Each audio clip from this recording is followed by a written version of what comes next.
Olá, seja bem-vindo a mais uma aula do módulo 2. A gente está falando sobre projeto, né? E na aula de hoje a gente vai detalhar um pouco mais a questão das perdas, né? Então vamos falar basicamente sobre perdas em sistemas fotovoltaicos, já pegando um gancho para entrar nessa configuração lá no software PVSys. Então, essa aula 2.27, que vai falar sobre perdas em sistemas fotovoltaicos. Então, vamos falar um pouquinho mais detalhadamente sobre cada um dos tipos de perda. Antes de falar de perda, né, na verdade, junto com perda, é bom relembrar a questão do rendimento, né, a definição de rendimento. Então, a primeira equação aí que aparece para você é que o rendimento é uma relação, é uma razão entre a potência de saída, Pout, e a potência de entrada. Então, o que sai de um sistema qualquer, tá? Dividido pelo que entra, pela quantidade total do que entra.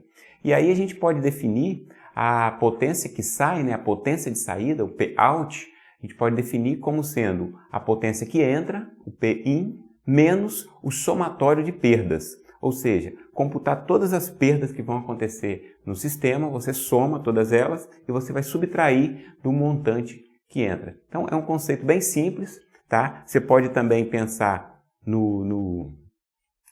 uma forma diferente, pensar do lado da entrada. Então a potência que entra, ela é composta da potência que está saindo, né? Mais o que foi perdido aí no processo, mais o somatório de perdas.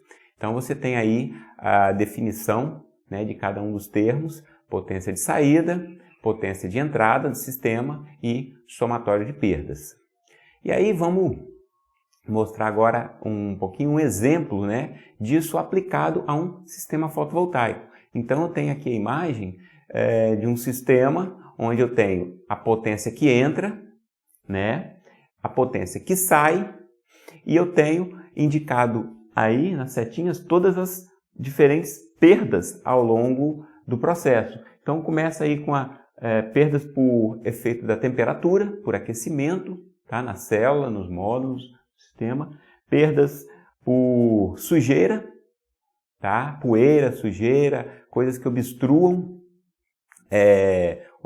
a camada de captação de luz, perdas por diferenças entre os módulos, que são os mismatches, ou seja, diferenças entre os módulos, entre as células, entre os parâmetros de cada uma delas. Se você tivesse, hipoteticamente, no sistema ideal, todas as células fotovoltaicas exatamente iguais umas às outras, na hora que se associassem, o comportamento do sistema ele seria perfeito, ele teria um rendimento de 100%. Quando existem pequenas diferenças entre uma célula e outra, na hora que elas se associam, né, o inversor não consegue encontrar o ponto de máxima potência para todas elas simultaneamente. Por quê? Porque elas são um pouco diferentes. Então, como você tem um inversor para um grupo de células, de módulos, de painéis e de células, essas pequenas diferenças aí, elas vão resultar em as perdas por mismatch. A gente tem também as perdas no cabeamento, né? Wiring, em inglês, wiring, são as perdas ômicas, são as perdas na fiação, ou seja, o efeito da corrente passando num condutor que tem uma determinada resistência produz uma perda por aquecimento nesse condutor. Depois a gente tem as perdas por, que chama-se ali DC to AC, ou seja, DC de corrente contínua para corrente alternada, são as perdas na conversão especificamente no inversor, né? As perdas no inversor. E depois, perdas nos transformadores, se por acaso o sistema tiver. Então, na verdade, isso aqui é um exemplo genérico, bem amplo para sistema qualquer. Na verdade, por exemplo, a maioria dos sistemas residenciais, eles não têm transformadores, então não tem essa parcela de perda por transformador. Cada inversor, cada fabricante vai ter um valor de perda, então não seria exatamente sempre esses 10%, isso aqui é apenas um exemplo, tá? Só para a gente ter uma ideia de quanto isso é quantificado. E, na verdade, para saber o valor de cada um, para cada sistema especificamente, a gente vai contabilizar esse tipo de, cada um desses valores no PVSys. né? Então, o que o PVSys tem? Ele tem os seguintes campos, né? As seguintes perdas que você pode configurar lá no PVSys.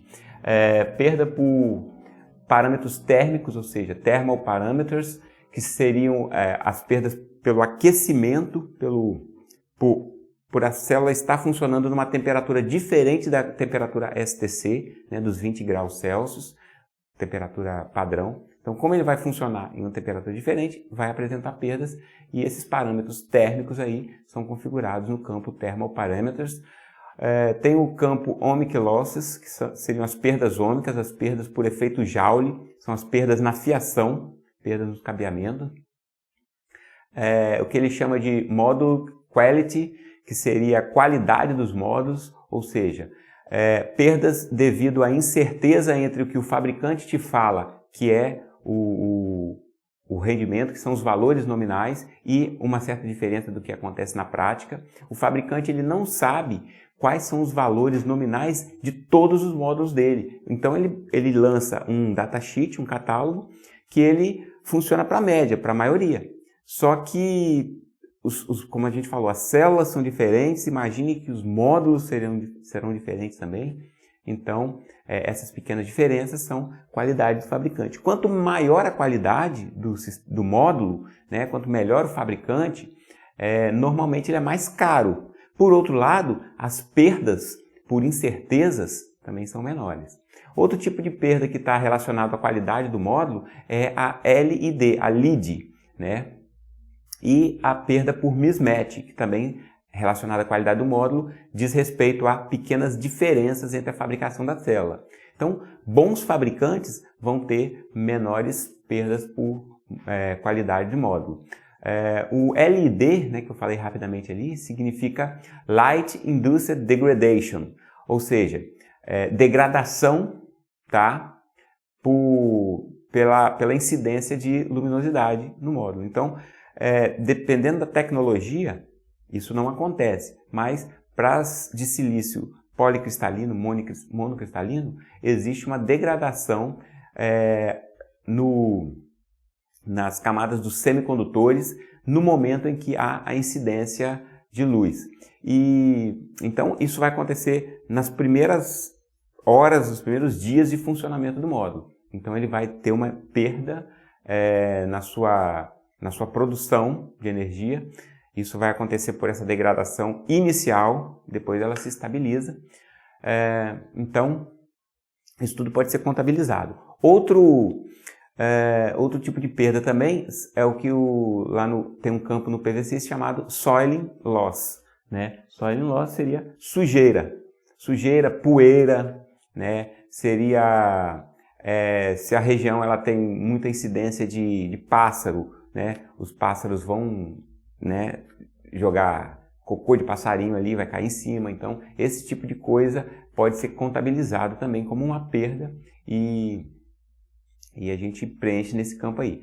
Outro tipo de perda é o chamado IAM Losses, que são perdas relacionadas à refração, tá, da luz ao penetrar na capa protetora do módulo. A capa protetora das células em cima, né, superfície superior, é normalmente vidro.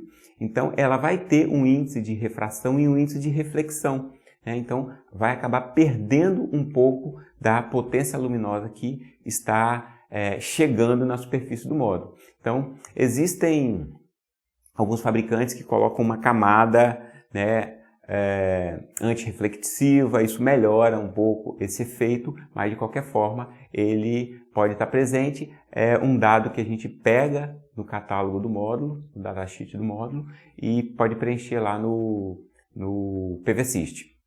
Outro campo também é o que ele chama de auxiliaries. Seriam equipamentos auxiliares, utilidades que estão roubando um pouco da energia que é produzida. Por exemplo, se você tem, isso é muito típico em sistemas grandes, em usinas. Se você tem, então, uma subestação lá, uma sala de geração onde tem um monte de inversores. Esses inversores, eles aquecem, eles produzem calor, eles precisam ser refrigerados. Então, você precisa colocar um ar-condicionado só para refrigerar os inversores, né? Ou um ventilador só para refrigerar os inversores. E esse sistema de climatização, resfriamento dos equipamentos, ele vai funcionar só para atender os equipamentos. Ou seja, é uma energia que ela é gasta, ela é utilizada só por causa do sistema. Então, ela vamos dizer assim, ela entra como uma perda, né? A mesma coisa seria para a iluminação de uma subestação que precisa ficar iluminada durante a noite.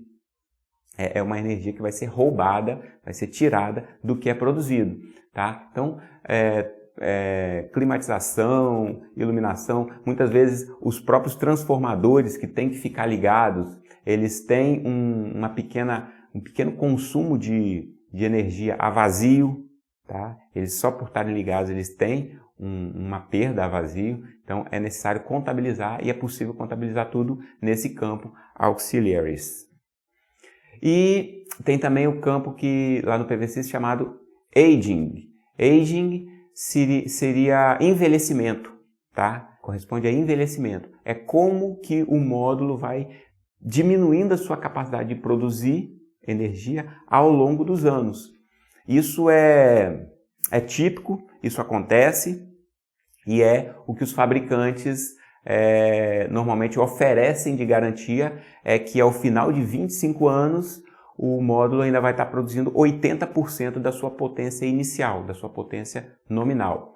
Então, por exemplo, um módulo de 200 watts, né, ao final de 25 anos o fabricante garante que ele vai estar produzindo 160 watts. Perfeito? Significa então que você pode ir contabilizando isso e, por exemplo, fazer uma simulação para o ano 20 depois que ele está funcionando. Então o PVC você configura lá, ano 20 anos após o sistema ter sido iniciado, qual vai ser a produção real de energia. Então é contabilizado esse envelhecimento e isso entra nesse campo aging. Tem também um campo chamado indisponibilidade, né? Unavailability. Indisponibilidade, melhor, né? Esquece aí o termo em inglês, olha para a palavra aí, mas eu não vou pronunciar. Indisponibilidade do sistema significa que esse sistema ele pode dar um eventual defeito, ele pode ter que ser desligado para manutenção do sistema ou às vezes pode ter que ser desligado para manutenção na rede elétrica, né?